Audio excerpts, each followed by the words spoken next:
Hello বন্ধুরা, good morning, welcome back to my channel Shukladas ব্লগসে তোমাদের সকলকে জানাই অনেক অনেক স্বাগত। হাসছো কেন? আজকে হচ্ছে জামাই ষষ্ঠী, যাচ্ছি হচ্ছে জামাই ষষ্ঠী করতে। এই গরমে তো পুরো অবস্থা খারাপ একদম, কোনো রকমে মানে শাড়িটা পরেছি। আর জামাই কোথায় গেল? যার আজকে দিন কি গাও আজকে মেয়েদের থেকে তো জামাইয়ের একদম আদর বেশি। জামাই এদিকে আসো। এই যে জামাই রেডি, আমার মায়ের জামাই রেডি। তো সকাল থেকে অনেক তেলালাম যে আজকে একটু পাঞ্জাবি পরতে, রাজিও হয়েছিল, কিন্তু শেষমেশ হচ্ছে এই যে সেই গেঞ্জিতেই চলে এসছে। তো জানি না যে গরমে এখানে যদি এত গরম হয়, আমাদের ওই বাড়িতে তো আরোই গরম। কি ষষ্ঠী কাটবে জানি না। তো চলো দেখতে থাকো ভিডিওটা, সঙ্গে থাকো। আমরা চলে এসেছি কখন, আর এরা এখন হচ্ছে বেলা 1টার সময় যাবে ষষ্ঠী করতে। দাও ওটাকে আরো বেশি করে ভিজিয়ে দাও, পুরো ভিজিয়ে দাও। এটা কি করছো? ওর স্বাদ পুরো নষ্ট হয়ে ঠিক আছে। ও মাহা, ষাটের জল। এটা ছেলে, বউদের একটু ভিজিয়ে রাখুক, ঠান্ডা রাখুক। এই দুর্গা রানীকে ভিজিয়ে দাও।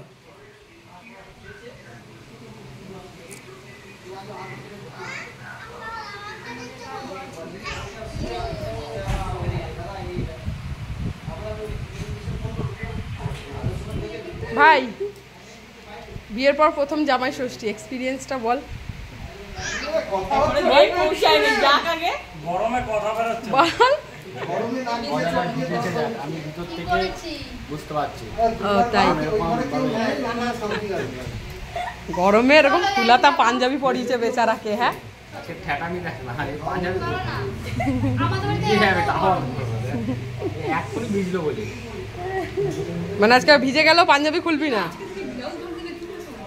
আর এই ঘরের জামাই এসে এখানে রান্না করতে বসে পড়েছে। কি কি কষ্ট, বউরা কি কষ্ট দিচ্ছে। হ্যাঁ, দুই বউ, এখানে দুই বউ রানীর মতন সেজে যাচ্ছে ষষ্ঠী করতে। আর এই ঘরের জামাই এসে রান্না বান্না করছে।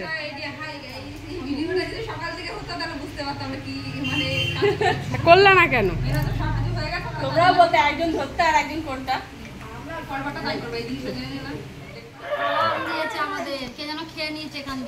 আম কই? এখানে আম কই? একটু আম দাও, ওরা আম খাই। এ দা, তোদের শ্বশুর বাড়িতে আছে যা। হ্যাঁ হ্যাঁ, তোরা আজকে শ্বশুর বাড়িতে খাবি। দুর্গা বলছে যে আম কোথায়, আম খেয়ে নিয়েছে, আমাদের এখান থেকে কেউ খেয়েছে। তোরা আজকে তোদের বাপের বাড়ি যে খাবি, যা বেরো। বাপের বাড়ি খেতে এসেছি, তোমরা যাও।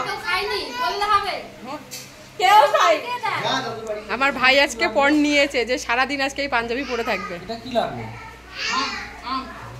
বাহ, হয়ে গেল পাঞ্জাবির দফা রফা শেষ হয়ে গেল। জিনিসটা নষ্ট হয়ে যাবে। কিচ্ছু নষ্ট হবে না। হ্যাঁ, মোচ। এটা মুছলে কিছু হবে না, এটা আরো ছড়িয়ে যাবে এখন জিনিসটা। আমরা চলে এসেছি কখন ষষ্ঠী খেতে। আমার ভাইয়ের বউ দুটো এমন যে এখনো 1টা-1:30 বেজে গেছে, এখন এরা ষষ্ঠী করতে বলতে পারলো না। আমার দুটো ভাই, দুটো বউ, ঠিক আছে? হ্যাঁ, এদের মাথায় বুদ্ধি কম, সত্যি তো তাই। বেরো তোরা, একটু ঘরটা ফাঁকা কর গরমের মধ্যে। এত গরম, তার মধ্যে এরা আরো বেশি মানে। হ্যাঁ, পাঠাতে লাগবে না, ক্যান্সেল করে দাও সব। না, আমি তো ক্যান্সেল করতে পারি না। না, বলে দাও যে যেতে হবে না, একটু বলে দাও তোমার ওই সে ডায়লগ, আর যেতে হবে না। আমি আগেই বলেছি তোমাদের যাওয়ার কোনো লাভই নেই। তোমরা এখনো বাঁচতে চলো দুটো। আমার বাবা 4টার সময় যেতে বলেছে। তা কি করবি বল, যাবি কি যাবি না? ক্যান্সেল করে দে, ঠিক আছে? আমাদের বাড়ি যাক, ক্যান্সেল, যেতে হবে না। শাড়ি খুলে দে। বেলা 1টার সময় যাচ্ছে ষষ্ঠী খেতে। কেবল নতুন বউ আর কোনো তাড়াতাড়ি বেরোবে। যাচ্ছে হচ্ছে প্রথম ষষ্ঠী করতে। নে, ও কি ম্যাচিং একদম। এবার একসাথে বেরোতে হয় ভাই, এবার একসাথে বেরোতে হয়। না ভাই, একসাথে হাত ধরে বেরোতে হয়। যা প্লিজ যা ভাই। হ্যাঁ না একসাথে একটু বেরো বেরো না বেরো ঠিক আছে বেরো একটু বেরো ভাই একটু হাত ধরে বেরো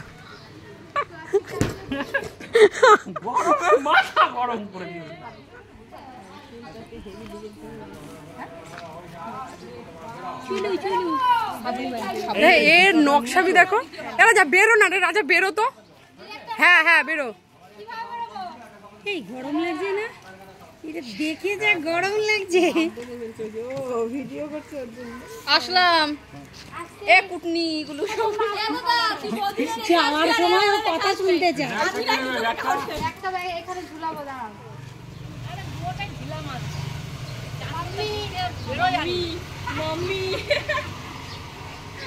উফ এতক্ষণ পরে দুই ভাই আর দুই বউ বেরোলো ষষ্ঠী করতে আর এদিকে দেখো সৌভিক কিন্তু রান্নায় একদম মগ্ন এমন না যে ও সমস্ত রান্না বান্না করছে বৌদি কিন্তু সমস্ত রান্না সেরেই গেছে শুধু চিকেনটা করেনি তাও চিকেনের কিন্তু সমস্ত গুছিয়ে দিয়ে গেছে চিকেনটা ভালো করে ধুয়ে মশলাপাতি সমস্ত করে রেখে গেছে সৌভিক শুধু বললো তোমরা বেরো আমি চিকেনটা এবার রান্না করছি তো এদিকে চিকেনটা রান্না করে আমরা একটু কাঁচরাপাড়ায় বেরিয়েছিলাম কিছু দরকার ছিল আর কাজবাজ সেরে টেরে বাড়ি আস্তে আস্তে কিন্তু অনেকটা বেলা হয়ে গেছিল আর এদিকে কিন্তু জাইমুরা সবাই বসেছিল সৌভিকের জন্য আর আমার জন্য তাই ষষ্ঠীর জল আর নেওয়া হয়নি মা বললো যে এখন তাড়াতাড়ি আগে খেয়ে নে তারপর হচ্ছে রাতের বেলায় ষষ্ঠীর জল দেবো তো সেই কারণে দেখো জামাইরা বসে পড়েছে আর এত গরম পড়েছে যে গরমের চোটে দেখো কেউ গায়ে একটা জামা পর্যন্ত দেয়নি তো খালি গায়ে সবাই বসে গেছে আর আমার মেজো জাইমু এখানে এতই লজ্জা পাচ্ছিল তো বলছিল যে ভিডিও করতে না তবুও আমি কিন্তু জোর করে করেছি তো এখানে জামাইরা সবাই খেতে বসে পড়েছে ওদের খাওয়া হয়ে গেলে আমরা হচ্ছে সমস্ত বোনেরা বসে পড়বো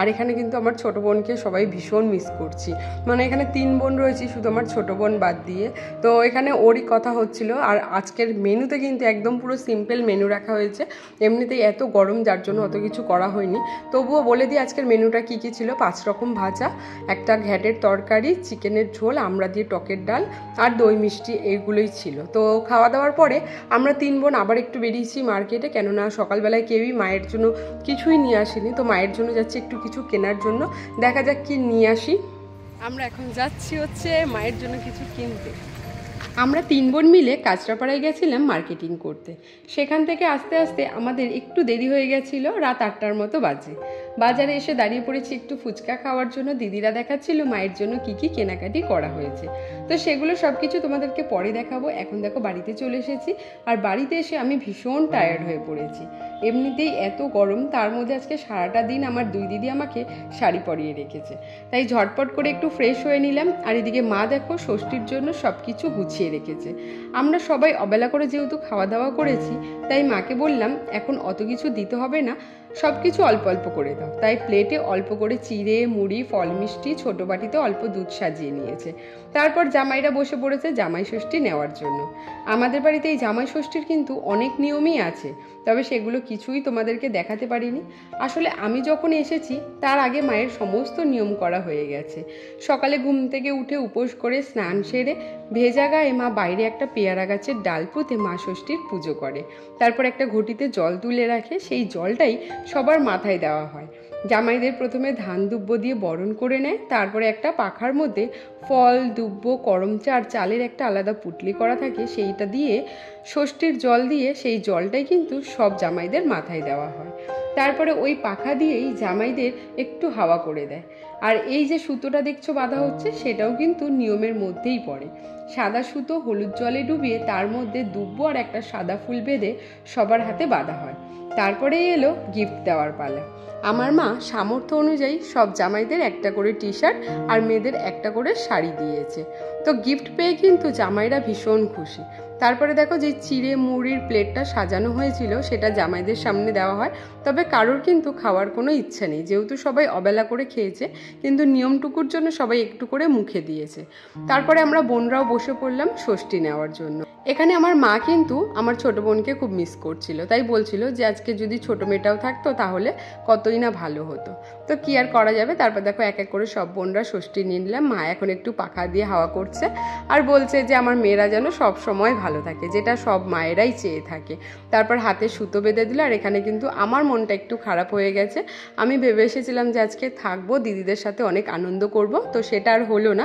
সৌভিকের কাজের ওখান থেকে ফোন এসছে যে ওর কালকে সকালেই কাজে যেতে হবে তো সেই কারণে আমাকে রাতেই চলে যেতে হবে। তো দেখো তারপরে এলো কিন্তু শাশুড়ি মায়ের গিফটের পালা। প্রতিবার তো মাকে শাড়ি দেওয়া হয়, তবে এইবার আর শাড়ি দিইনি। এইবার ভেবেছিলাম একটু অন্য কিছু দেবো। আমাদের বাড়িতে যেহেতু প্রায় বৈষ্ণব সেবা হয়ে থাকে, তাই মাকে একটা বড় সাইজের গামলা, একটা বালতি, দুটো তরকারি রাখার বাটি আর একটা বড় সাইজের খুন্তি দিয়েছি। মা গিফট পেয়ে কিন্তু ভীষণ খুশি হয়ে গেছে। তো এখন 11:30 মতো বাজে, আমিও বেরিয়ে পড়লাম বাড়ি যাওয়ার জন্য, অনেকটা রাত হয়ে গেছে। তো চলো আজকে জামাই ষষ্ঠীর ব্লগটা এখানেই শেষ করছি। তোমাদের ব্লগটা কেমন লাগলো অবশ্যই কিন্তু কমেন্টে জানিও। আর ভিডিওটার যদি ভালো লাগে একটা লাইক কমেন্ট শেয়ার করে দিও, চ্যানেলটিকে আমার সাবস্ক্রাইব করে দিও।